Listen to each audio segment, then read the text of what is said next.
अनुमंडल कार्यालय के समक्ष बागोदर निवासी कुंजोलाल साव ने दिया धरना।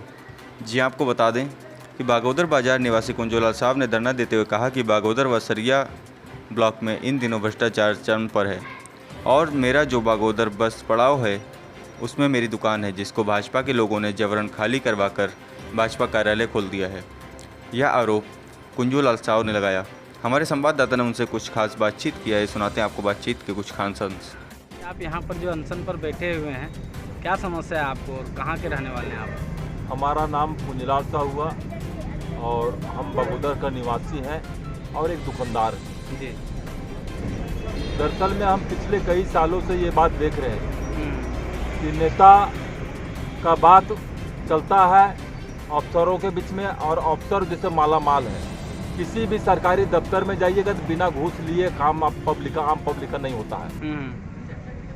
इसी सवालों को लेकर हमने डीडीसी साहब के यहाँ गए थे, जिला परिषद सचिव के यहाँ गए थे और अपनी समस्या का समाधान को लेकर के गए थे। उसमें से अनुमंडल पदाधिकारी चिट्ठी दिया है, बस पड़ाव यात्री शेड बागोदर स्थित भाजपा कार्यालय व मेरी दुकान सरकार व कानून के दृष्टि में अवैध हो तो अतिक्रमण मुक्त किया जाए और वैध हो तो किराए स्वरूप राजस्व निर्धारित किया जाए। लेकिन 12/12/2017 को ये पत्राचार किया है, लेकिन आज तक मैंने डीडीसी साहब इसका जवाब नहीं दिया है। इसका मतलब साफ है कि डीडीसी साहब एसडीओ साहब का कुछ नहीं सुनता है, एक नहीं सुनता है, जो घूस देता है उसी का बात सुनता है। इस लिहाज से यह एक गंभीर आरोप हमने लगाया उस पर।